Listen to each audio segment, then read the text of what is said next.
Mas se ao fim a conclusão for precisa mudar, né? Neste momento, se a CBF tem uma posição que ela considera de princípio, não colocaremos um técnico estrangeiro na seleção, há um deserto. Eu vou falar sobre isso. É justamente você... E aí? Exatamente, porque muita gente boa fala de Renato Gaúcho, né? O Renato Gaúcho ontem... Muitos defendem, né? O Renato Gaúcho ontem, ele acabou com o time do Grêmio quando ele tirou o Michel para colocar o André para jogar. O Grêmio levantou 32 bolas na área. O Renato Gaúcho jogou contra um Flamengo ontem que tinha só 3 titulares começando a partida. O Diego Alves, o Arrascaeta e o Gabigol. Sendo que o ponto fraco do Flamengo era do lado do melhor jogador dele. Ou seja, teve um duelo lá que pouco aconteceu entre Everton, Cebolinha e o Rodinei.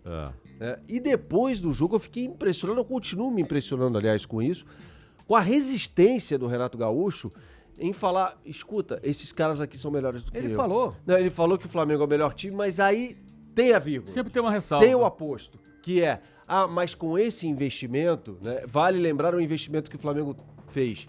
Renato Gaúcho, o seu time perdeu em casa para um time que jogou com 3 titulares. Não tem investimento ali. E com 1 a menos no final, né? Com 1 a menos, né? O Gabriel, mais uma vez... Dá um tempo também, né, meu? Né? Pô, o Gabriel então também toda hora. Não, toda hora. Ele precisa tomar uma prensa no vestiário. Dos próprios companheiros. Não precisa ser nem do técnico. Chegar pro cara e falar, irmão, você tá prejudicando a gente. Chega, acabou, encerrou. Porque tá prejudicando. Lógico, né? lógico. O Flamengo poderia ter tomado um empate. Claro. Né? Foi um ataque contra a defesa no final do jogo. Então, assim, o Renato, quando a gente fala assim, em Renato na seleção brasileira, escuta, foi um cara que jogou 4 vezes com o Flamengo, que é o melhor time do Brasil, como ele mesmo disse, e não precisa fazer ressalva nenhuma aqui, né? Tomou um 10-2. Perdeu 3 e empatou 1. Tomou um 10-2. E no jogo que empatou, foi o jogo que o time dele foi dominado de forma mais clara. Tomou 4 gols pra valer 1. Forma até curiosa, com 3 gols anulados pelo VAR, bem polêmicos, inclusive. Um deles ainda mais, é o terceiro no ar. O primeiro tempo do Flamengo contra o Grêmio nesse 1-1 foi o momento de maior supremacia de um time sobre o outro em todos esses confrontos. Se você pegar 2 times fortes... Era pra ter perdido aquele jogo. Mauro, a gente não tá falando aqui de Flamengo 4 jogos contra o Avaí. A gente tá falando de 4 jogos contra o Grêmio. Campeão de 2017 da Libertadores. Por 3 vezes consecutivas semifinalistas de Libertadores. Né? 10-2. Sim. Como é que um técnico... E convenhamos, o time do Grêmio não é ruim. Não. Como é que um técnico que toma 10-2 em 4 confrontos com o Flamengo pode ser cogitado para a seleção brasileira? Eu não consigo concordar com isso. Eu acho que ele perdeu muito terreno nesse ano. Aliás, o Renato, se você olhar há um ano, as eleições do Flamengo foram no começo de dezembro. Então, há um ano, exatamente há um ano, ele tinha propostas dos 2 candidatos à presidência, né? O Lomba e o Landim. As 2 chapas que concorriam procuraram o Renato, fizeram proposta, ele preferiu ficar no Grêmio, que é um direito dele, não é isso que eu estou discutindo. Mas já era sinalizado esse investimento do Flamengo. Todo mundo sabia que o Flamengo ia fazer contratações fortes esse ano. Estava na cara que isso ia acontecer. Ou seja, ele não comandou esse time porque ele não quis, que é um direito dele. Então, quando ele renovou fala... por um ano com o Grêmio, então, né? quando ele fala, porque o investimento, tudo, como se fosse impossível, então por que você não aceitou? Se para você tudo se resume ao investimento, fosse treinar essa equipe, eu acho que não estaria jogando o que joga. Mas é só uma opinião. Aí, tudo bem, ele fica por lá. E ele esquece que no período em que foi técnico do Fluminense, no final da década passada, né, na segunda metade, o Fluminense tinha o patrocínio lá da Unimed, que colocava muito dinheiro ali dentro, e ele tinha um timaço nas mãos, era também o maior investimento do futebol brasileiro. Ele ganhou uma Copa do Brasil em 2007 e foi vice-campeão da Libertadores 2008. E brincou no Brasileiro e quase caiu em 2008. O Fluminense só foi ganhar o Brasileirão com o Muricy em 10 e com o Abel em 2012. Com ele não conquistou. E tinha time para isso. O Fluminense tinha o time mais caro do Brasil, ou um dos 2 ou 3 mais caros, disparado. Era um elenco pesadíssimo na época. Thiago Neves, o Washington, Thiago Silva. Então, assim, vários grandes jogadores atuavam pelo Fluminense. Então, a coisa não é só o dinheiro, não é porque o investimento, tudo. Então, quando ele fala isso, é realmente uma dificuldade crônica, me parece, de admitir que ele foi superado por um adversário. E esse é um grande problema de vários técnicos aqui no Brasil. O olhar e falar, esse cara é melhor que eu.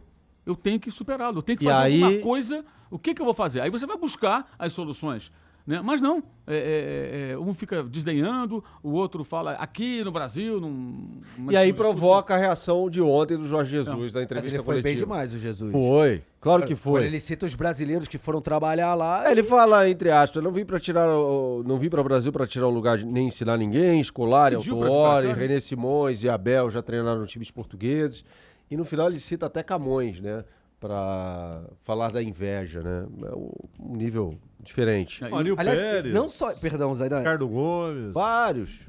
O próprio Jesus, nessa coletiva, e depois o Sampaoli também, quando falou depois do jogo, são dois treinadores que mostram um nível intelectual diferenciado para se posicionar até politicamente. Zaidan, Não, mas isso tem aqui. Eu acho que o... Você acha que na média é a mesma coisa? Não é média, mas aí não é média. Eu não acho que o São Paulo seja a média também dos treinadores argentinos. Eu não sei se eu concordo. Não acho.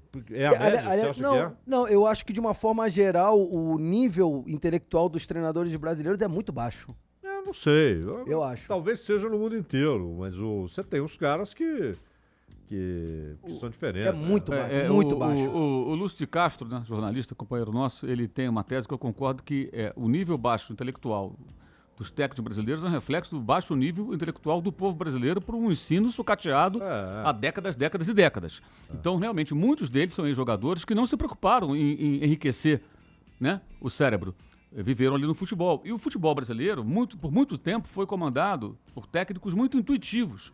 Então, ainda há quem hoje trabalhe na base da intuição. É o motivacional, é o discurso na da vamos fralda, lá, né? é o vamos lá que vai dar. Né? Ou chupou laranja com quem, né? Esses bordões, eles estão se esfarelando, assim, desaparecendo. Maradona também, né? Exato. Então, mudou. O futebol está muito sofisticado e é preciso que o cara se debruce sobre o jogo, entenda melhor, e aí tem que, de fato, ter um nível de entendimento, aí é um nível intelectual mesmo, para compreender tudo que cerca. Eu gosto sempre de lembrar um exemplo, caso péssimo, evidentemente, de um grande clube brasileiro que, há alguns anos isso aconteceu, tem pouco tempo. Chegou lá um técnico, esse técnico, quando encontrou a estrutura montada no clube com núcleo de análise de desempenho e tudo mais, né? E os caras preparavam aqueles relatórios fartos sobre o adversário, como joga, como não joga, o que fazer, o que não fazer e tal. Ele olhou para aquilo tudo e não conseguiu ler, era árabe para ele aquilo ali. Pegou os rapazes lá do núcleo de análise de desempenho e limitou-os a fazer trabalho de edição de alguns vídeos para poder mostrar para o jogador, mais nada. Então, todos os relatórios que eram feitos, isso é estudo, gente, é assim, acompanhamento do adversário, né, nos mínimos detalhes, jogadas marcadas, pontos fortes e fracos, como se comporta tal jogador, que tipo de marcação funciona contra essa equipe, ou já funcionou. Os caras preparam isso tudo e entregam para o técnico. Se o técnico tem capacidade de entender aquilo, ele se debruça naquilo que nem estudar para a prova, né? Ele fala, bem, isso aqui é legal, isso aqui é bom e tal, discute com sua equipe e vai tentar colocar em prática. O jogo hoje está assim. Sim. O jogo Mesmo está assim não é suficiente, porque o Tite, por exemplo, é um cara inteligente e é capaz de fazer essa leitura. O Tite faz. O Tite faz essa leitura. Isso não é tudo, Aliás, eu né? estava conversando com o Zé Maria, o Super Zé, e o filho dele trabalha com isso. Né? E acho que o problema dele não é não saber usar isso, são outros problemas. Porque treinador, você tem, é uma complexidade tão grande. Você, primeiro, administrar 30 caras já não é moleza. Né?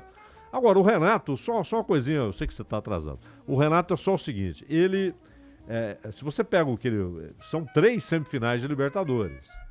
Não acho que é um trabalho desprezível, ruim, não é nada disso. E um título de Libertadores. Eu não acho que seja desprezível, claramente, eu só acho que não é alternativa pro treinador. Tite. Claramente, Eu não depois acho que que é o alternativa Flamengo, pro Tite. depois que o Flamengo elimina o Grêmio da Libertadores, a ascensão no Brasileiro é inquestionável. Não, e eu acho ele bom treinador. Eu questiono. Só que é o seguinte, eu acho ele bom treinador. Só que é o seguinte, o problema é o cara não admitir que, olha, alguém tá fazendo coisa melhor do que eu.